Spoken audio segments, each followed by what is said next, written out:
Servus, Glück auf und herzlich willkommen zu einer weiteren FC Bayern Spielanalyse und Benotung der Spieler.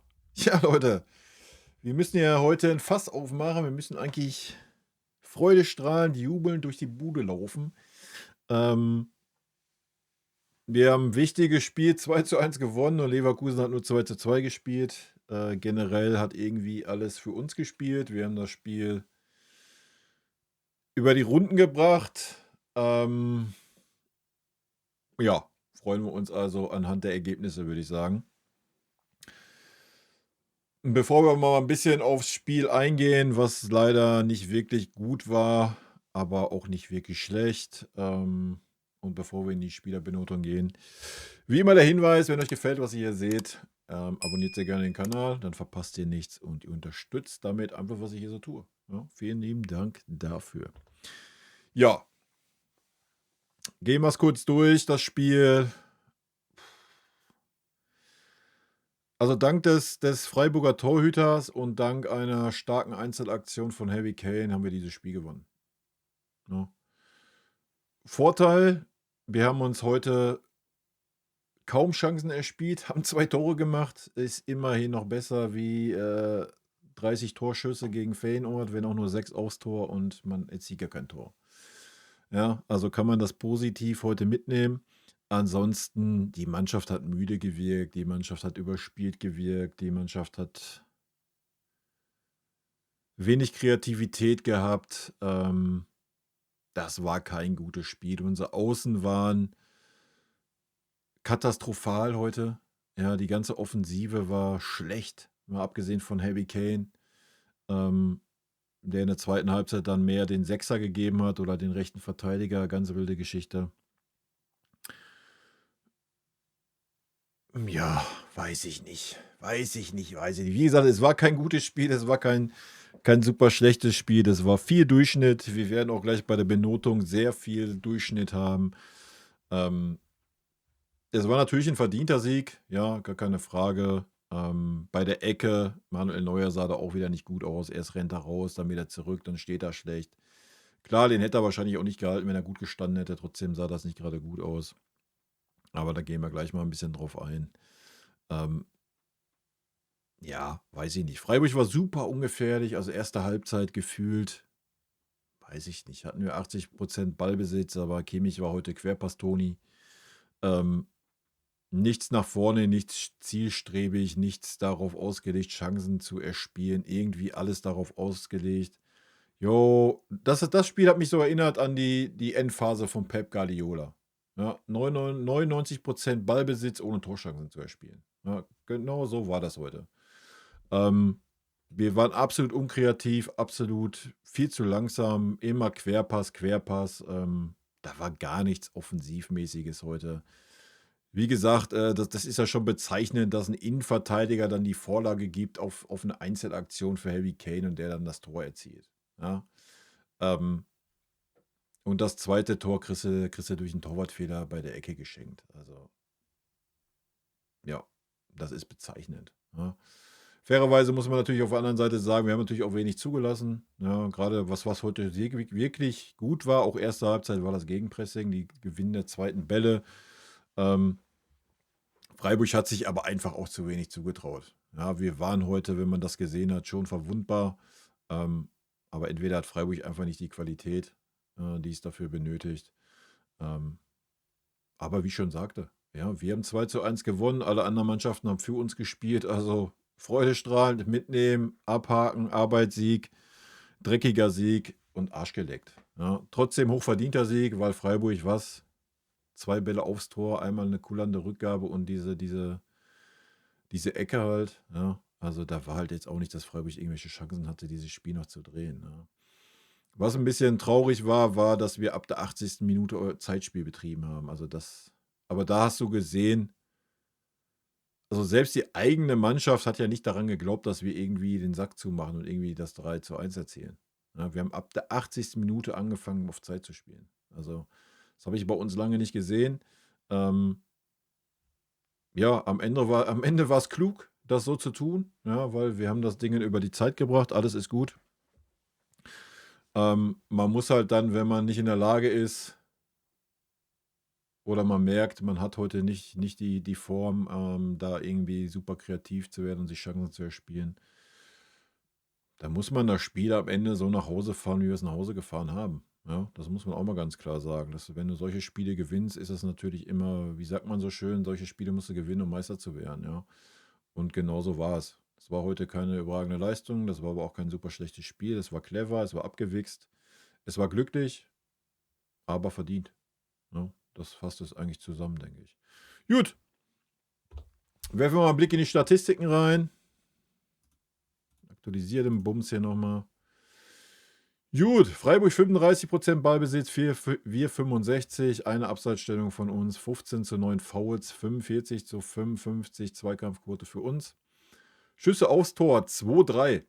Ja, das ist, was ich meine, war heute 3 Schüsse aufs Tor, davon waren mindestens 2 drin. Schüsse insgesamt 7-7. Ich glaube, Alter, jetzt muss ich echt mal überlegen.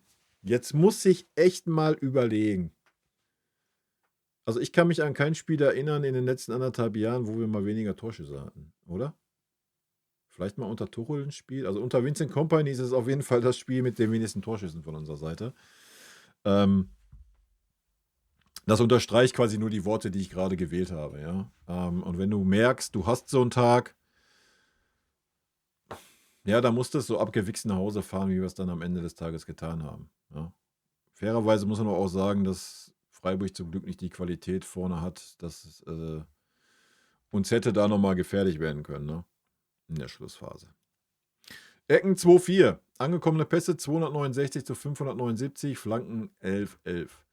Schüsse insgesamt, Gnabry 2, I don't know. Ich kann mich nur an den einen erinnern, der völlig in den Himmel ging. Kommen wir gleich in der Spielerbenotung zu. Kim ein, Dyer ein, Torschussvorlagen, Kimmich eine, Dyer eine. Gewonnene Zweikämpfe, Musiala 13, Pavlovic 7, Kim 5, Ballkontakte 130, Kim 95, Kimmich 90, Dyer.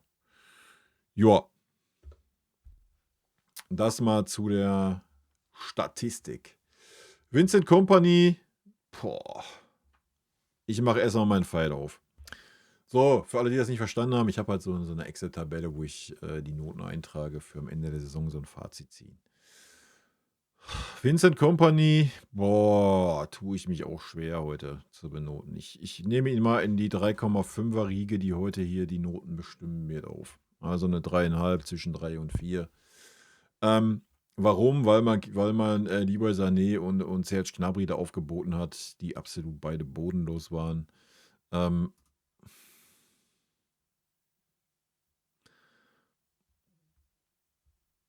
Weiß ich nicht, dass man dann wieder einen Kimmich da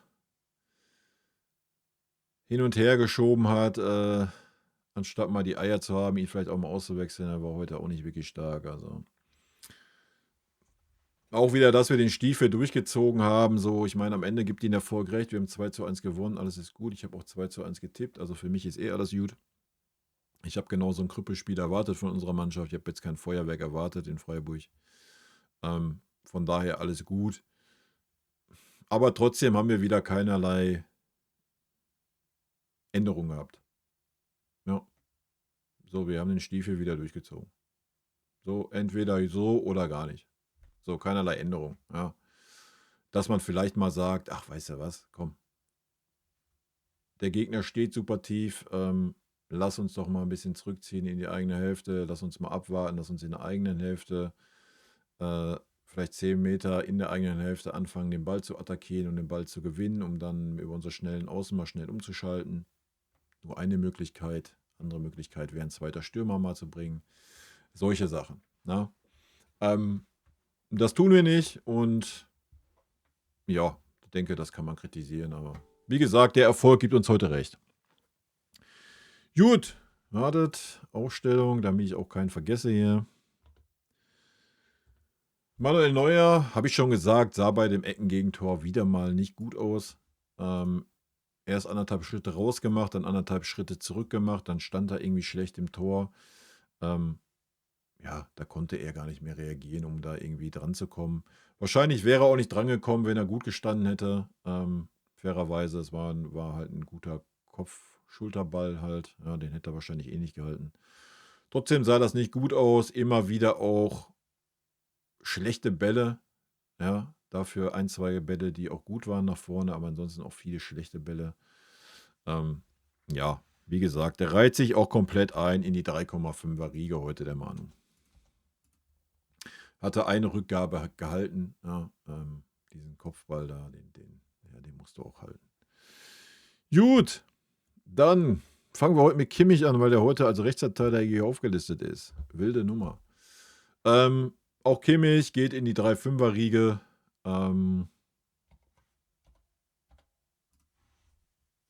Ja. Ich schwanke eigentlich, aber ich will ihn jetzt auch nicht zu schlecht bewerten.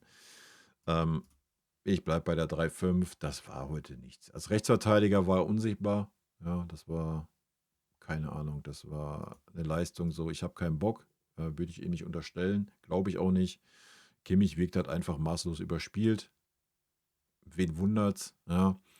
Dann ins Mittelfeld, aber als Rechtsverteidiger ist er schon teilweise wieder mehr im defensiven Mittelfeld rumgerannt wie alles andere. Ja, da teilweise Harry Kane mehr rechter Verteidiger gespielt wie Joshua Kimmich. Da muss man sich auch mal hinterfragen. Ansonsten, ja, wurde er dann hin und her geschoben, dann erst dahin, dann irgendwie in der Schlussphase noch linker Verteidiger, irgendwie so eine Art und keine Ahnung, Katastrophe, ja, also weiß ich nicht. Ich verstehe es halt nicht, warum man alles um Kimmich herum in dieser Mannschaft ausrichtet. Ja, anstatt ihn dann einfach auszuwechseln. Punkt. Ja, fertig. Oder halt auf der Position belassen. Wo wäre denn das Problem gewesen, wo Goretzka runter ist, gleich ein paar Linien zu bringen? Wo wäre denn das Problem gewesen? Nein, da muss man gleich wieder, da ist ja jetzt die Notlage. Da muss man gleich wieder Kimmich in die Mitte ziehen und Stani bringen. Ich meine, Stani hat es ordentlich gemacht auf jeden Fall, kommen wir gleich zu. Verstehe ich halt nicht. Ja. Werde ich auch nie verstehen, aber so ist es beim FC Bayern einfach. Für mich eine 3,5, weil er heute Querpass-Toni war. Querpass-Toni hat ein, zwei katastrophale defensive Zweikämpfe gehabt, katastrophales Stellungsspiel teilweise defensiv, hat aber auch 2, 3 sehr wichtige Bälle hinten gewonnen, das muss man fairerweise auch sagen. Hatte 2, 3 Flankenwechsel, die okay waren. Ansonsten ein Spiel nach vorne, ein Aufbauspiel nach vorne, mal einen Steilpass, mal einen schnellen Pass nach vorne gab es nicht. Immer nur Querpass-Toni heute oder nach hinten. Aber das war generell die Mannschaft heute. Ja, die Mannschaft war heute da so eingestellt, dass wir Querpass-Toni spielen. Das war egal, ob es ein Pavlovic war, ein Goretzka, es ging alles in die gleiche Schiene. Ja. Deswegen mache ich da jetzt gar nicht Ihnen so einen Vorwurf und deswegen auch eine 3,5 und keine 4. Ja, das zu Kimmich. Gut, damit kommen wir zu Eric Dyer. Ja, Erik hat es ordentlich gemacht, wie immer. Mr. Zuverlässig, wenn du ihn bringst, weißt du, was du bekommst. Auch das hast du heute bekommen. Heute sogar mit der Vorlage, mit dem Auge für Harry Kane. Ja, von daher kriegt er von mir eine 3. Ansonsten hinten war es okay. Wie gesagt, da war jetzt auch nicht so viel zu tun. Vielleicht die letzten 10, 15 Minuten, wo ein bisschen mehr Action war, aber auch da hat er sich keine Blöße gegeben. Von daher für mich eine 3. Gut, dann kommen wir zu Minjay. Keine Ahnung, ob Minjay jetzt noch dran war an dem Ball oder der Torwart sich den selber reingefaustet hat.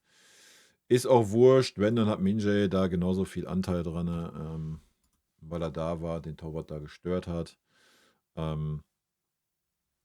Ansonsten sah er bei dem Eckengegentor nicht gut aus. Das muss er auf seine Kappe nehmen. Er muss am Mann dran sein, er muss den Mann stören. Hatte sonst auch ein, zwei Stellungsfehler, wo die aber nicht ins Gewicht gefallen sind. Hatte da auf der anderen Seite ein, zwei Bälle ganz gut nach vorne. Da ein Tor gemacht und ein Tor verschuldet oder mitverschuldet oder mitgestaltet, wie immer ihr das wollt. Auch da, weil wir das Spiel gewonnen haben, Note 3 für mich. Gut, dann haben wir Rafa Guerrero, der sehr schlecht war am Anfang. Super schlecht, ganz viele Ballverluste. Seine Seite war offen wie ein Scheunentor gefühlt. Wenn Freiburg sich mal zugetraut hat, mal nach vorne zu gehen, dann ging über seine Seite auf jeden Fall. Umso länger das Spiel ging, umso besser wurde er.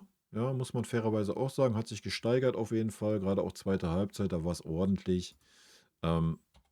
Daher für mich auch die 3,5 heute. Gut, dann kommen wir zum nächsten Querpass Toni. Leon Goretzka. Ja. 1:1 dasselbe. Ja. Kannst du zusammen mit Kimmich auf eine Stufe stellen. Das war heute auch nur, ich weiß gar nicht, überlege ich gerade, habe ich einen Ball nach vorne gesehen von Leon? Eigentlich nicht. Also, er hat mal ein, zwei Mal, ist er dann so ein bisschen angetreten, dann nach außen gelaufen und hat dann einen Ball über 3 Meter gespielt und der nächste Ball ging dann wieder nach hinten. Also auch da heute null Mut, null Risiko aus der Zentrale raus, alles Querpass, alles nach hinten, alles einfach 3 Meter auf den Außen gelegt. Auch da eine 3,5 aus meiner Sicht. Und natürlich gute Besserung. Schade, dass er sich verletzt hat. War ja auf jeden Fall die letzten Spiele gut in Form. Und hatte heute auch ein, zwei defensive Aktionen, wo er auf jeden Fall da war. Ne? Das muss man fairerweise auch sagen. Gut, dann kommen wir zum Lichtblick. Pavlovic, den ich eine 3 gebe. Auch er in der Anfangsphase, gerade erste Halbzeit, Querpass Toni. Ja, auch er 1:1 wie Leon. Da wurde auch kaum Risiko genommen. Im Gegensatz zu Leon hatte er ein, zwei Bälle nach vorne. Und auch danach hat er noch versucht, auf jeden Fall was nach vorne zu machen. Ja, das war ein bisschen besser, hat sich öfters mit eingeschaltet dann. War jetzt auch kein grandioses Spiel, ja, das muss man fairerweise auch sagen. Teilweise dann auch schlechte 20 Minuten gehabt, aber dann wieder gut zurückgekommen. Von daher für mich Note 3. Gut, jetzt kommen wir zu denen, die heute richtig schlecht waren. Da muss ich mich wieder zusammenreißen in der Benotung. Leroy Sané. Leroy Sané war heute der bessere der beiden Außenbahnspieler. Und das muss ich schon sagen, obwohl Leroy Sané selber super kacke war. Ja. Was man Leroy Sané heute nicht vorwerfen kann, ist, dass er nicht irgendwie versucht hat, nicht wollte, war sehr beweglich. Im Zweikampf war wieder gar nichts, hat eine Flanke reingeschlagen mit dem rechten Fuß, die, weiß ich nicht, ob man das Flanke nennen darf überhaupt. Ansonsten kein Schuss gehabt, kein gar nichts. Weiß ich nicht. Da ich einen Gnabry noch schlechter benoten muss, gebe ich ihm lieber heute eine 4. Ja, damit sind wir beim nächsten Experten. Serge. Serge ist Note 5 heute. Da müssen wir gar nicht diskutieren heute. Das war eine Katastrophenleistung. Das war nicht zugegen. Ja, das war teilweise Arbeitsverweigerung. Nach hinten nicht zugegen. Nach vorne, wenn er einen Ball hatte, war der Ball weg. Dann hat er seine große Szene gehabt. Ja, irgendwie durchgewurschtelt mit Glück, durch einen Abpraller mäßig da. Top-Position und ich schieße den Ball zur Eckfahne. Ja, aber gut, wenn man diese Form hat, die man da heute an den Tag gelegt hat, konnte man auch nichts anderes erwarten. Ja, von daher für mich Note 5, Leute. Gut, dann nehmen wir Harry Kane erst mit. Ja, Harry Kane hat heute ein sehr, sehr schweres Spiel gehabt und eine ganz komische Position gespielt. Ja, erstmal schön, dass Harry Kane aus dem Spiel getroffen hat und gleich erstmal allen Kritikern wieder den Mund stopft. Das ist schön. Aber ansonsten, boah. Also für mich Note 3. Ich weiß nicht, welche Posi Harry Kane heute gespielt hat. Also das war heute keine 9er-Posi. Es war keine 9. Wir haben heute ohne Stürmer gespielt. Ja, das muss man mal ganz klar so sagen. Das war teilweise hinter Musiala. Ja, gerade die letzte Viertelstunde war es halbrechter Verteidiger. Ja, erste Halbzeit auch viele Bälle dann selber eingeleitet, die Angriffe, aber vorne, ja, das einzige Mal, wo du ihn wahrgenommen hast, im 16er, war halt dieser Ball von Eric Dyer, ja, was er dann sehr gut macht und dann mit 120 km/h das Ding aufs Tor nagelt und der Torwart ja, überfordert war und da Dinge drin war. Kein Vorwurf an Harry, hat geackert, hat gerackert, ja, das hat man gesehen. Aber auch er wirkt müde, wirkt überspielt. Keine Ahnung. Vielleicht war das die Vorgabe heute, ich weiß es nicht, ist schwer zu beurteilen, so aus der Ferne, ne? Ähm, wenn das nicht die Vorgabe war, Alter, dann weiß ich nicht. Also Musiala war nicht im 16er und Harry Kane war nicht im 16er, wir hatten keine Strafraumbesetzung. Das war teilweise eine Katastrophe heute. Ja, da muss man sich nicht wundern, dass man 7 Torschüsse hatte. Also. Aber gut, am Ende des Tages ein wichtiges Spiel 2-1 gewonnen. Wen interessiert es, war? Gut, als letztes haben wir dann natürlich noch Jamal Musiala. Ja, Jamal Musiala sieht man ganz klar, dass er auf jeden Fall Spiele braucht. Ja. Formine 3,5 heute. Ja, hat 2, 3 gute Aktionen gehabt, wurde 2, 3 Mal im richtigen Moment gefoult, taktische Fouls. Ansonsten hat er sich super schwer getan. Ja, aber woher soll es kommen? So, ja, alle anderen haben schon 3,5 Spiele gemacht. Musiala hat das erste Spiel gegen Feyenoord gemacht. Ja, also wie gesagt, gib ihm mal noch 2 Spiele Zeit, dann können wir Musiala mal wieder fair beurteilen, denke ich. Ja, deswegen von mir eine 3. Gut, kommen wir zu den Einwechselspielern. Haben wir natürlich Stunny. Ja, ich denke, auch da hat man gesehen, dass er noch ein bisschen Zeit braucht. War aber schon in 2, 3 Szenen sehr auffällig. Ja. Aber auch da hatte man heute das Gefühl, so, ja, den Offensivdrang bremsen wir besser ein. Wir gehen heute mehr auf Sicherheit. Aber es war für mich eine ansprechende Leistung. Hat, wie gesagt, 2, 3 gute Aktionen gehabt.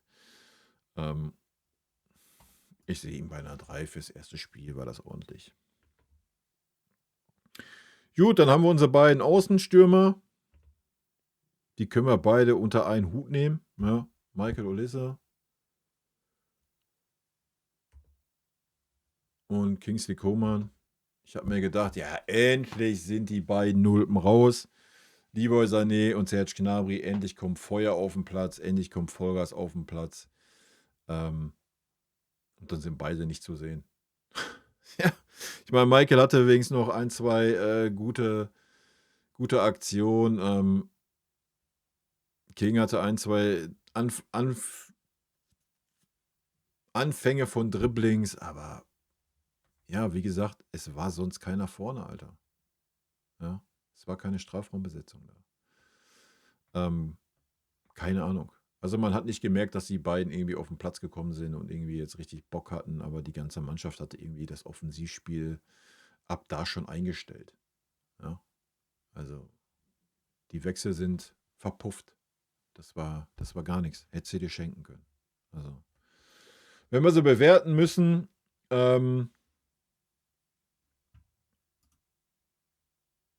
ja, fair bewerten können wir sie nicht. Ich sehe sie bei einer 3,75, wenn ich ehrlich bin. Also sind wir gnädig heute. Reihen wir sie in die 3,5er-Riege ein. Wir waren bei Sané auch gnädig mit der 4 heute, denke ich. Dann passt das schon. Ja, dann haben wir noch die letzten beiden. Kurz vor Ende, Thomas Müller. Lass mich kurz überlegen, habe ich ihn einmal am Ball gesehen? Ja, einmal bei der Ecke, wo er die Ecke da mit rausgeholt hat, das war's. Und der andere war Palhinha. Schön, dass er wieder da ist, auf jeden Fall. Hat ja auch einen wichtigen Kopfball dann noch gewonnen gehabt. Ja, das war's. Ja, benoten tun wir die nicht, die haben 10 Minuten gespielt. Was ich erschreckend fand, muss ich sagen, dass die Mannschaft so dermaßen müde gewirkt hat. Ja. Ich meine, es ist ja nicht so jetzt, dass wir kurz vor Saisonende sind. Ja. Dass man jetzt sagt, oh, wir haben es bald geschafft oder was weiß ich, es ist jetzt vorbei. Ja, wir haben jetzt bald Ruhe. Nee, das haben wir ja nicht, weil wir uns das ja wieder selber auch mit eingebrockt haben jetzt. Ne? Mit der Geschichte mit der Champions League. Also, es wird ja jetzt nicht weniger. Ne? Wir spielen jetzt am Mittwoch wieder. Dann spielen wir am Samstag wieder. Dann haben wir eine kleine Verschnaufpause mit dem Freitag. Und dann geht es da schon wieder mit der englischen Woche weiter, weil wir in der Champions League Zwischenrunde in der Qualifikation spielen müssen. Ja. Deswegen war der Sieg heute umso wichtiger. Ja, den kannst du heute gar nicht hoch genug hängen. Ja, deswegen muss man das heute auch nicht zu kritisch sehen. Wir haben das Spiel gewonnen, wir haben es abgewichst über die Zeit gefahren. Ja, das muss man auch mal sagen. Da hat die Erfahrung von dem einen oder anderen Spieler heute auf jeden Fall ihren Beitrag gezollt, auch wenn es nicht schön anzuschauen war, wenn es langweilig war vielleicht. Wir haben die wichtigen Punkte mitgenommen, sind jetzt 6 Punkte vor Leverkusen. Das heißt, wir haben ein gewisses Polster, um ja, vielleicht das Spiel in Leverkusen sogar zu verlieren. Ja. Wenn bis dahin alles geht, wie es soll. Ja, das werden wir mal abwarten müssen. Aber wir haben einen großen Schritt getan, muss man sagen. Ja, mit 6 Punkten Vorsprung. Das ist was anderes, wenn du nach Leverkusen noch 3 Punkte Vorsprung hast, wie 1 Punkt. Ja, wenn es so weitergegangen wäre.